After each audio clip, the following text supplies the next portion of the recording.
कैसे हो दोस्तों, स्वागत है आपका हमारे चैनल में। और आज का वीडियो स्टार्ट करने से पहले मैं आपको एक सवाल पूछना चाहता हूँ कि क्या कभी ऐसा हो कि आप आपके डॉग को वॉक करा रहे हो और सामने से कोई दूसरा डॉग आ रहा है एंड देन सडनली आपका डॉग भौंकना यानी बार्क करना शुरू कर देता है।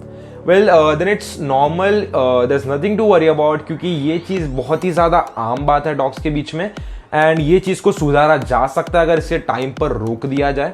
और आज की वीडियो में हम वही बताने वाले कि ऐसे 4 तरीके कौन से हैं जिससे आप ये प्रॉब्लम को सॉल्व कर सकते हो। और उसमें से मैंने एक अपना पर्सनल एक्सपीरियंस से भी एक तरीका डाला है जिससे मैं आपको बता रहा हूँ कि मैंने ऐसा क्या किया जिससे मेरा डॉग ने दूसरे कुत्तों पर भौंकना बंद कर दिया। तो फिर आगे जाने से पहले अगर आपने तो सब्सक्राइब नहीं किया then you will see that red button on your screen, make sure you press that and subscribe to us right now, क्योंकि हम ऐसी वीडियोस लिटरली हर वीक लाते हैं और ये आपके डॉग को बहुत ही ज्यादा काम आ सकते हैं। And subscribe and let's get into the video. आपका डॉग सिर्फ 2 रीजंस के लिए ही बार्क करता है, या तो वो आपका अटेंशन पाना चाहता है यानी आपका ध्यान खींचना चाहता है, या फिर दूसरे डॉग को देख के वो कुछ ज्यादा एक्साइटेड या फिर बेचैन हो गया है। सबसे पहले को क्या करना है, आपके डॉग को दूसरे डॉग से जितनी हो सके उतनी दूरी पर रखना है। क्या कभी ऐसा हुआ है कि आपका डॉग जब भी लीश पर हो या फिर किसी फेंस के पीछे हो वो सडनली बार्क करना शुरू कर देता है? ये कोई भी बैड बिहेवियर या फिर नॉटी बिहेवियर नहीं है। आपका डॉग सिर्फ एक फ्रस्ट्रेशन बैरियर से गो थ्रू कर रहा है और ये टाइम पे आपको उसके रिलैक्स करना है, ना कि और फ्रस्ट्रेट करना है।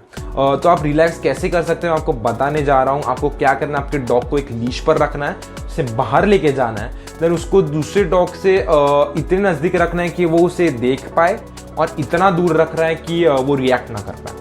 थोड़े फेलियर्स के बाद आपको अपने आप समझ जाएगा कि आपको दूसरे डॉग से आपके डॉग को कितने दूरी पर रखना है। एंड आगे आपको क्या करना है कि आपके डॉग को ऐसी जगह पर लेके जाना है जहाँ पर डॉग्स की संख्या ज़्यादा हो, जैसे क्योंकि पेट शॉप या फिर डॉग पार्क्स, यहाँ पर डॉग्स की संख्या प्रॉब्ली ज़्यादा होती है। तो फिर अगर आप आपके डॉग को किसी पेट शॉप पर लेके जा रहे हो तो ज़्यादा से ज़्यादा दूरी बनाए रखनी है।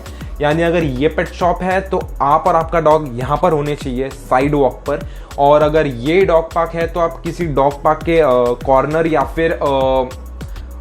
या फिर साइड में होने चाहिए। तो फिर वो सिर्फ उन्हें देख पाए, उनके ज़्यादा नज़दीक ना जा पाए, आपको वो देखना होगा।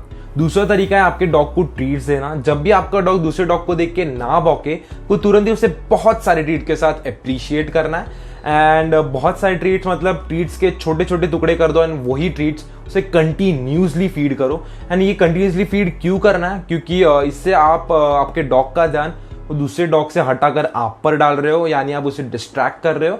ऑल्सो उससे इससे बहुत ज़्यादा अप्रिसिएशन भी मिलता है एंड अलॉन्ग विद दैट उसे समझ रहा है कि दूसरे डॉग पर ना भौंकने से उसको बहुत ज़्यादा खाना मिल रहा है। एंड जब भी आपका दूसरा डॉग जब भी वो दूसरा डॉग आपके बगल से निकले, आपको ये चीज़ याद रखनी है, आपको तुरंत ही आपके डॉग को ट्रीट्स देना बंद कर देना है। I mean stop it. And I can guarantee you that कि नेक्स्ट टाइम जब आपका डॉग दूसरे डॉग पर भौंकेगा उससे पहले उसकी नज़र आप पर ही आएगी। ऑफकोर्स वो ट्रीट्स के लिए ही आएगी, लेकिन इवेंचुअली आप उसे 2-3 बार ट्रेन करोगे यही चीज़ पर तो वो बार्क करना भी बंद कर देगा विदाउट एनी ट्रीट्स। एंड क्योंकि आपने ये ट्रेनिंग सेशन में इतने सारे ट्रीट्स दे दिए है तो फिर आपको उसके खाने से कुछ प्रतिशत खाने को निकाल देना है। यानी ट्रेनिंग सेशन अपनी तरफ है और आपके डॉग को ओवर फीड करना अपनी तरफ है, तो वो चीज़ आपको अवॉइड करनी है। ऑल्सो एक और चीज़ याद रखना कि आपके डॉग का फेशियल एक्सप्रेशन चेंज होता है जब भी वो दूसरे डॉग पर भौंकने जाता है। एंड वही चीज़ आपको ध्यान में रखनी है। एंड उसके भौंकने से पहले आपको उसे ट्रीट्स फीड कर। सॉरी फॉर इंटरप्टिंग, लेकिन मैंने देखा वीडियो देखकर और आपने सब्सक्राइब नहीं किया तो मुझे यहाँ पर आना पड़ा। तो फिर वीडियो एंड तक देखो एंड अगर अच्छा लगा तो सब्सक्राइब कर लो एंड वो बाजू का बेल का आइकॉन भी दबा देना एंड कंटिन्यू। इस चीज़ को और इफेक्टिव बनाने के लिए मैंने पर्सनली एक सुझाव ढूंढा है जिसने मेरे डॉग को और मेरे ट्रेनिंग सेशन को बहुत ज़्यादा हेल्प किया है, जो मेरे को पता नहीं थी, लेकिन जब मैंने मेरे डॉग के ऊपर ट्राई किया तो मुझे बहुत ही अच्छा रिजल्ट मिला। Also the training session became more easy and more better I would say. तो फिर अब ये चीज़ क्या है? वेल मैंने ट्रीट्स के साथ वर्बल क्यू भी यूज़ किया। अब ये वर्बल क्यू क्या होता है I will tell you. Verbal cue यानी कि कमांड यानी कि आप जब आपके डॉग को कोई भी चीज़ करने के लिए ऑर्डर देते हो वो होता है कमांड। भी कमांड में आप फ्रेजेस यूज कर सकते हो, वर्ड्स यूज कर सकते हो। फ्रेजेस होते हैं जैसे कि watch me, look at me, और ऐसे कई 2 से 3 4 वर्ड वाले फ्रेजेस। एंड अभी वर्ड्स में आते हैं लुक, वॉच, फोकस, ये सिंगुलर वर्ड्स होते हैं। एंड आई वुड से कि आप सिंगुलर वर्ड्स के लिए ही जाओ, क्योंकि ये आपको बहुत ज़्यादा बेनिफिट करेंगे ट्रेनिंग सेशन में। बहुत जल्दी सीख जाओगे, आपका डॉग जल्दी सीख जाएगा। जैसे कि अगर आप एक बड़ा फ्रेज यूज़ करोगे तो उससे वो समझने को टाइम लगेगा, लेकिन उसके बदले आप एक वर्ड यूज़ करोगे तो आपका डॉग जल्दी सीख जाएगा। तो फिर I would say any time go for a word, and आपका डॉग में ये चीज़ जल्दी बैठ जाती है एंड वो जल्दी सीख जाएगा। फिर अभी आपको एक और चीज़ इसके बाद याद रखनी है कि आपको ट्रीट आपको कमांड बोलने के बाद देना है, ना कि कमांड बोलने के पहले। Okay, you should like command दिया वॉच, जैसे ही उसने देखा ट्रीट, जैसे ही उसने देखा ट्रीट, उसे समझना चाहिए कि ये आपकी तरफ देखने को उसको ट्रीट मिल रहा है। एक और चीज़ जो बहुत बहुत ज़्यादा इंपॉर्टेंट है अगर आप ये तरीका यूज़ करने वाले हो, और वो है कि आपको और आपके फैमिली मेम्बर्स या फिर फ्रेंड्स जो भी है आपके आसपास, उनको बोलना कि वो जब भी आपके डॉग को देखे कि वो भौंकने वाला है, वो तुरंत ही उसे ये कमांड बोल के उसे फीड करना है, क्योंकि उसे समझना चाहिए कि मैं किधर भी हूँ, कोई भी रहे, मुझे बाग करने से पहले ट्रीट मिल रहा है, और वो भी वो कमांड पे।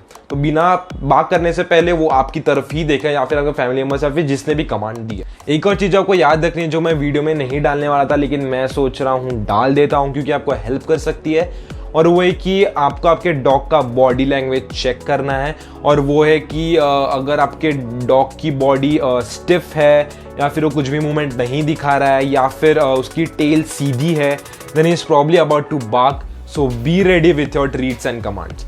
या फिर अगर आपके डॉग की बॉडी बहुत ज़्यादा हिल रही है, और या फिर उसकी टेल बहुत ज़्यादा हिल रही है, या फिर वो यहाँ से वहाँ बाउंस कर रहा है, कूद रहा है, then is probably in a happy mood, और वो एक्साइटेड है दूसरे डॉग्स को देख के, तो then you can go a little bit further, और धीरे धीरे आप आगे जा सकते हो। लेकिन अगर उसकी बॉडी स्टिफ है तो come back where you started, जैसे मैंने इसके पहले बताया है। I hope you following the step जो मैंने अब तक बताए हैं, और आपको सारे स्टेप्स वो ही मैनर में फॉलो करने हैं। रिमेंबर, वो ही मैनर में, ना कि ऊपर ना कि नीचे, वो ही मैनर। तो फिर आपके डॉग को कमांड सिखाने के बाद बारी आती है आपके डॉग को चैलेंज करने की। तो अब आपके डॉग को हम चैलेंज कैसे करें?